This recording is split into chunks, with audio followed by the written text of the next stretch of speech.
বন্ধুরা, এই রোমান ঘূর্ণিঝড়ে আমার বাবার বাড়ির নদীর বাঁধ ভেঙে গেছে। দেখো, নদীর বাঁধ ভেঙে সব ছাড়খাড় হয়ে গেছে।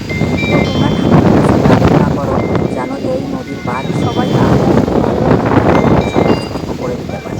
ঠিক আছে, তো কোনোভাবে নদীর বাঁধ তুলে রাখতে পারছি না। যে যতদিন এই ঝড়ের বাঁধটা কেমন আছো প্লিজ কমেন্ট করে জানাবে। তো সবাই, আমি ঠাকুরের কাছে আমি প্রার্থনা করছি যে যেখানে আছে সবাই যেন ভালো থাকে। তোমরা সবাই প্রার্থনা করো যেন সবাই সুস্থ থাকে, ভালো থাকে। তো আমার সব থেকে এত খারাপ লাগছে, এই পরিস্থিতিটা আমি দেখতে পাচ্ছি না চোখে, এত খারাপ লাগছে। সব কিছু জলে তলিয়ে সব কিছু ভেসে গেছে, কারো বাড়ি ঘর যত জিনিসপাতি সব ভেসে গেছে। তো আমি ঠাকুরের কাছে আমি প্রার্থনা করছি যেন সব কিছু তাড়াতাড়ি ঠিক করে দেয়। তো আমি আর কিছু বলতে পারছি না, আমি তোমাদের যে কিছু বলবো, বাট আমি যে কিছু বলবো আমার কোনো বলার ভাষা নেই। ঠিক আছে, তো জানি না, আমি না খেতে পারছি না ঘুমাতে পারছি এই টেনশানে।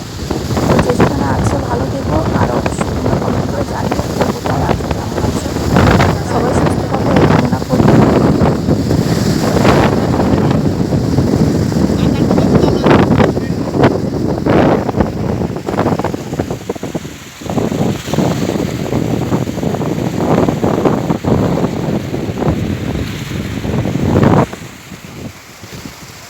Deve estar em casa.